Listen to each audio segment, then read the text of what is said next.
Welcome. Previously given you a general introduction to the conference. After you apply, you're going to receive a series of draft documents. And the one that you want to start with is the quad chart. Quad chart gives a basic summary of what you want to communicate, the most important aspects of your technology. There is not room for everything in a quad chart, and it can be really, really frustrating. But it helps you determine what is most important to communicate. So as you look at this, I'm going to go through a general form, and then I'm going to go through some examples. But it's really important that you please leave the fonts alone for consistency with other companies that are at the conference, and also just so it's readable, because these documents are going to go on to people. Not like this one company, they actually sent me a quad chart and they said, I didn't have enough room, so I just shrunk the font until I could get it. And they had like a 6-point font with a page with almost no blank space on it at all. It was horrible to read.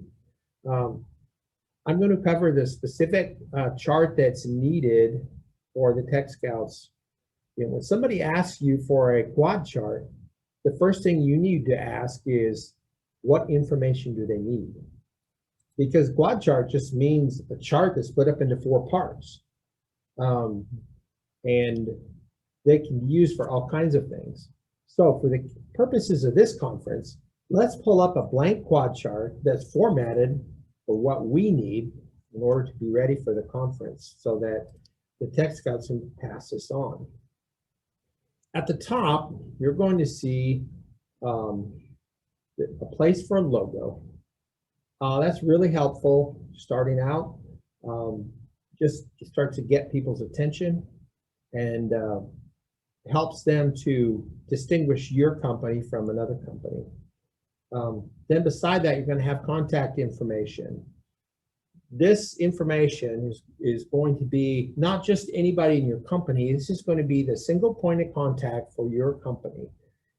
What the Tech Scouts are looking for, and this varies from person to person, but in general, they want a single communication link to your company, at least for now. Somebody that will gather the questions from Tech Scouts or the information they need, will gather it together from the company and then reply back to them, because it can be very confusing and frustrating when you start getting 3 and 4 different conversations going along with the company, going to the company, between the company and Tech Scouts. So then over on the top right-hand side, you'll see a title, which should be rather short. And in order to be consistent, once again, just leave the font alone if you can. You don't be shrinking it very much. Then that title should be descriptive, but not too long.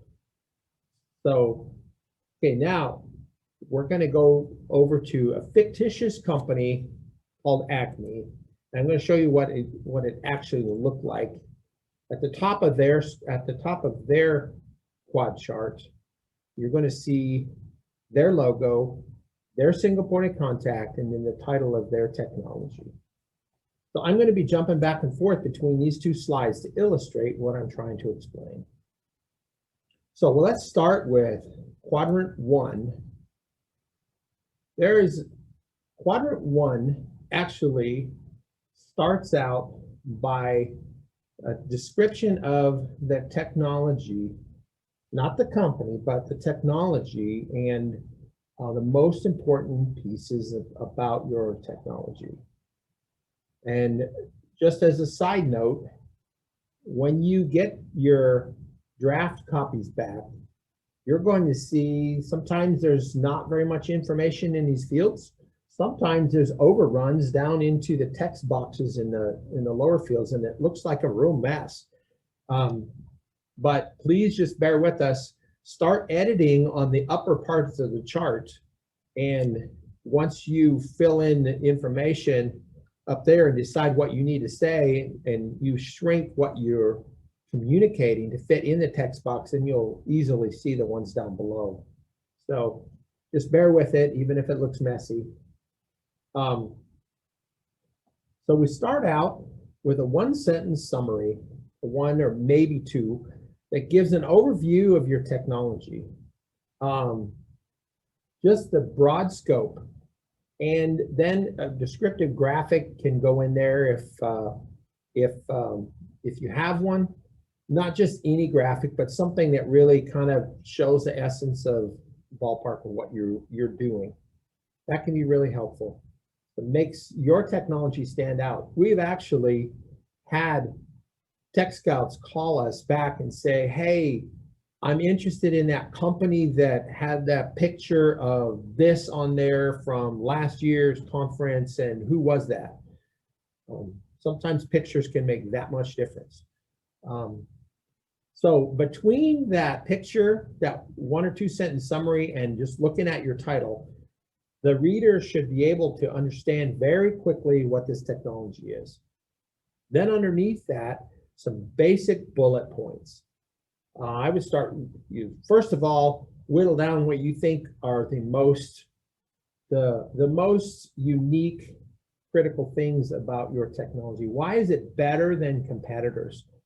Does it have new features to an existing product? What special things does it do? And this is really important to emphasize. It's not the special sauce of how to do it. That's your IP. That's typically how you're doing it. What you're doing is not typically as much IP. So then I would, once you've whittled down your list, I would go back and think through what is my strongest point for the specific audience that I'm anticipating being in front of. If it's a Department of Defense Technology Scout, what would probably be their most interesting aspect?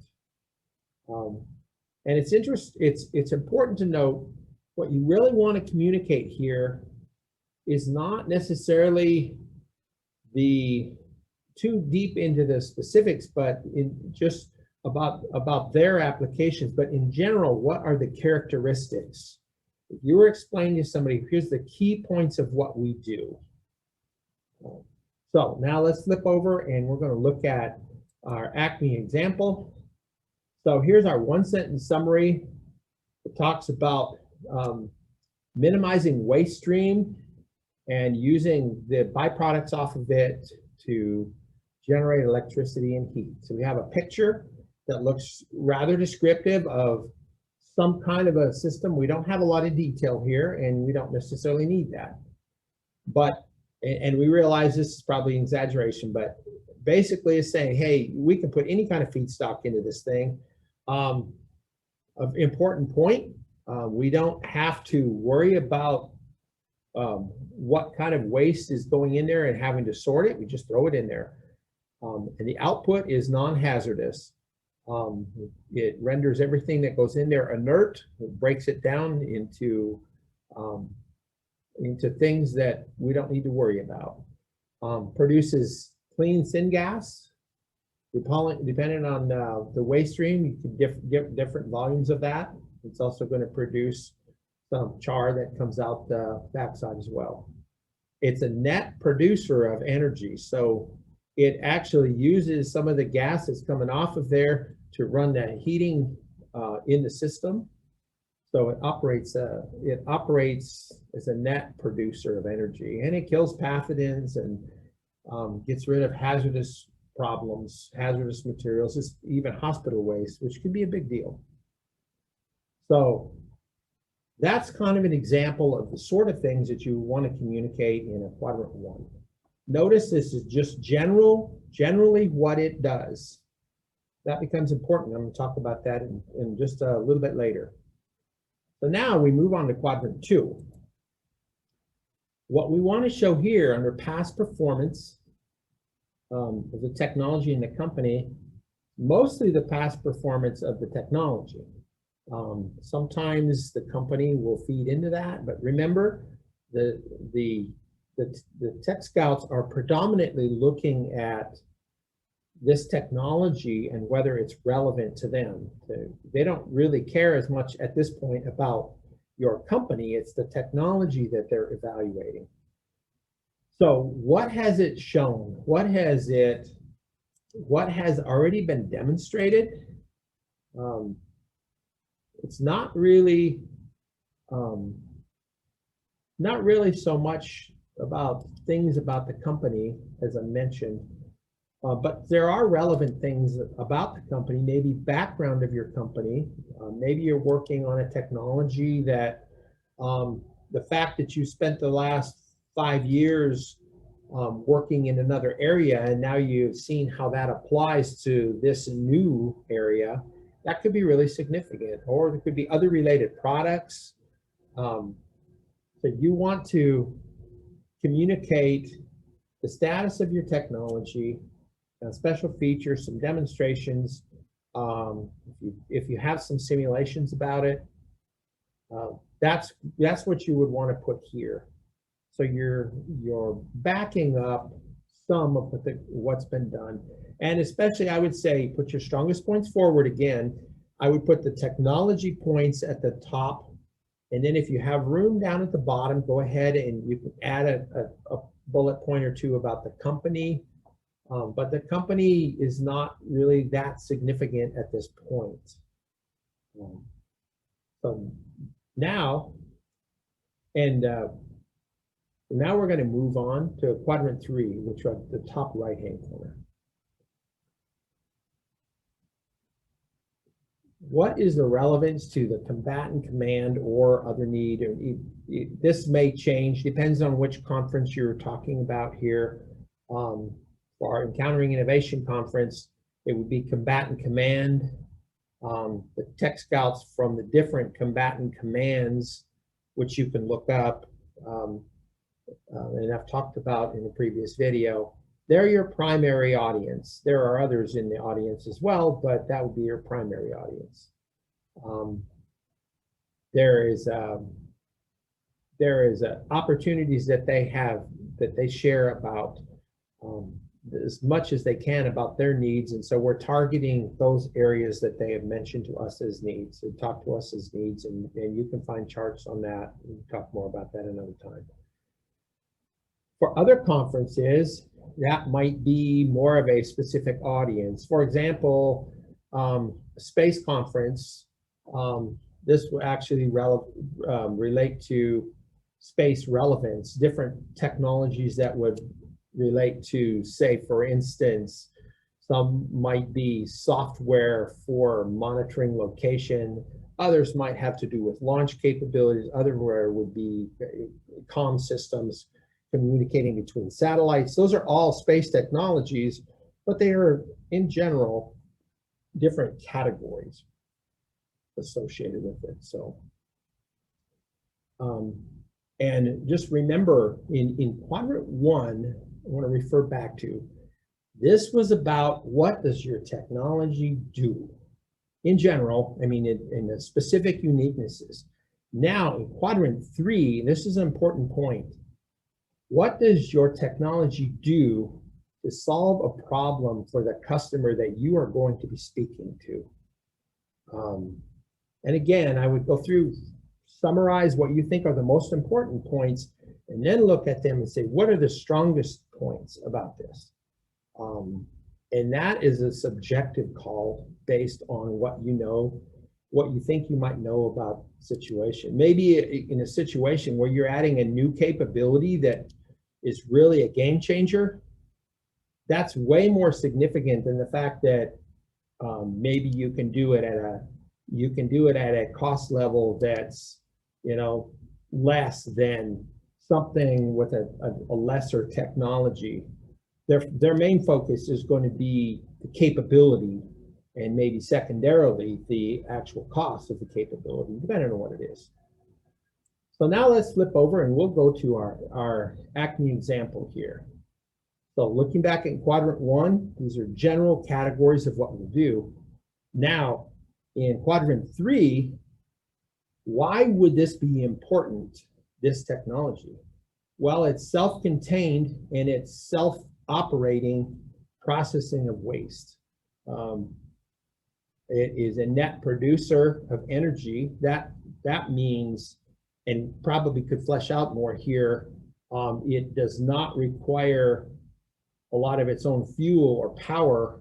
So if you were to put this in a more forward location, you wouldn't have to worry about a convoy bringing energy to it, because it's going to make its own energy after you get it started working. Similar to a car, it takes energy to start your car, but after your car is started, it actually replaces that energy and makes more. Gets rid of hazardous waste, especially it could be brought out a lot more. You've got waste materials and food and other things that become a big problem. They also have to be trucked and moved around from forward locations. It's a big deal. The fact that this fits in a standard ISO container, that means there's no special shipping logistics. So it can just put this into the stream of things that they need, wherever it needs to go, and it fits right in. So this is a basic example of the kinds of things you're going to be pointing out in quadrant 3. And now we're going to jump to quadrant 4. Let's look at the questions related to that. First of all, TRL. TRL, that's a number that's based on your assessment. When you're applying, there's actually more rigorous definitions, and you should look those up. We have information on that. But in general, TRL is from 1 to 9, technology readiness level. And that indicates very quickly how far you are along. Technology level 1 would be, hey, I have an idea, maybe I scratched it down on a napkin. Technology level, readiness level 9, I'm already producing it commercially. You could just go order it and buy it. The break point is about between 5 and 6. 5 would be, I've demonstrated some critical parts of it, but still it has to be in a lab environment, controlled, can't really handle rain or anything like that, can't really be used in a relatively similar environment to how it would be used. In a 6, it would be more tested in a relative environment to how it would be used, and basic functionality, but not fully packaged, and certainly not a final product. So gives you an idea. Be modest about what your technology readiness level is. It really looks bad if you exaggerate what it is. So I've had people say that they're at a TRL 8 to 9, and they were really only at about a 4. And I've heard Tech Scouts say, wow, they didn't even understand where they're at. That looks bad. So next, we're going to look at scaling. Well, actually, before that, the next line, or a couple of lines underneath the TRL, is just a sentence or two of justification, or bullet points of justification. Why did you pick that TRL? Just say it. I picked a TRL 5 because we've demonstrated some critical parts, or I demonstrated a 3 because I'm at this level and I've done a few calculations. I haven't simulated it yet, but I'm headed on, I'm working on that. Just to give an idea, what the Tech Scouts want to see is that you're moving. You're not stagnant.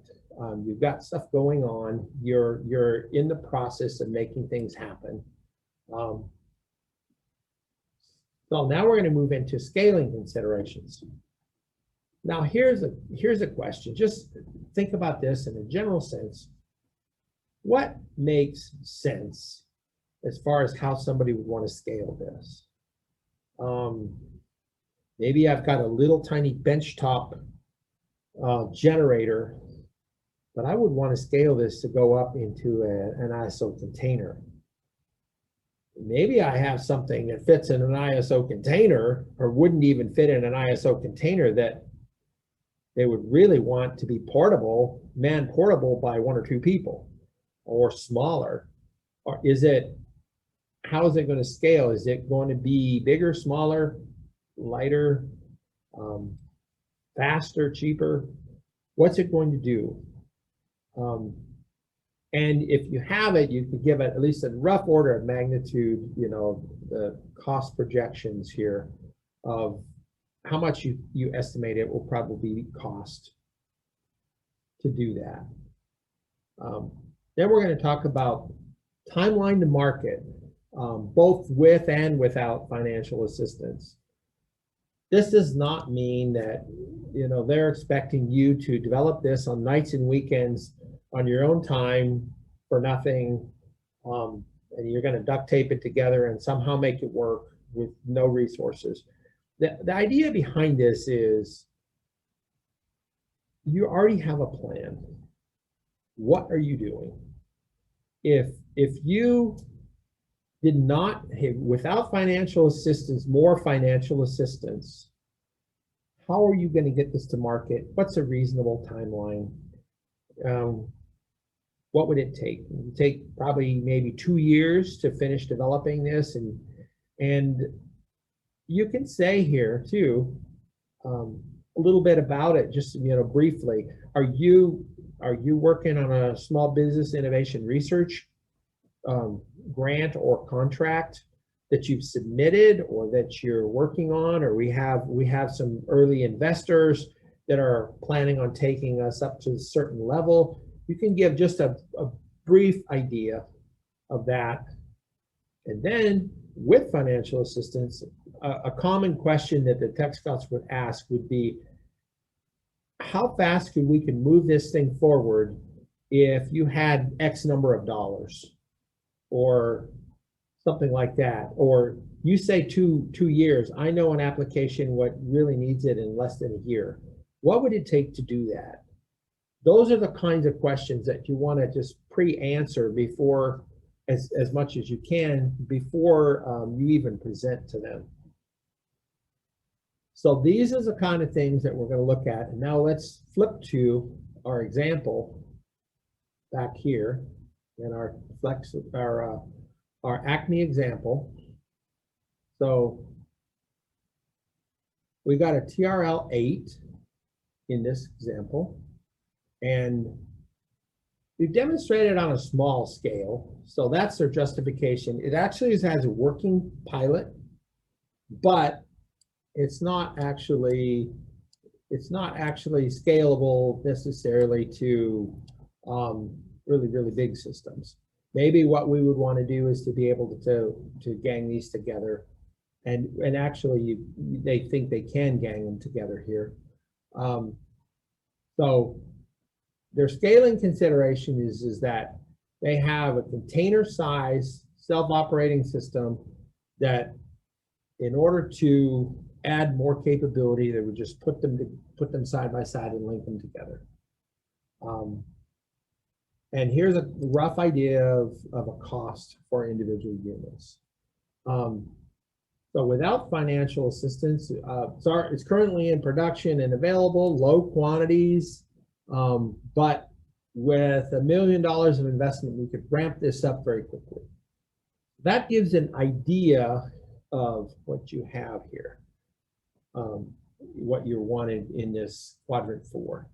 So if you look at the broad scope of this Acme quad chart, you can see really quickly, just looking at the title and even basic quadrant 1, I have an idea of what this technology does. Quadrant 2, I have a general idea of what they've proven so far. Quadrant 3, here's why I should be interested in. Here's some things, and sometimes they're really obvious, sometimes they're not very obvious. But here's what I think I could do, what they could do for me. And then as we look at quadrant 4, here's where they're at in their technology, how fast they can move forward, what they can do to make it smaller, bigger, faster, lighter, cheaper. So I have a pretty good picture of this company in less than 5 minutes of reading this chart, maybe 3 or 4 minutes. I can get a pretty good handle on how this company what it has with its technology and what I could do with it.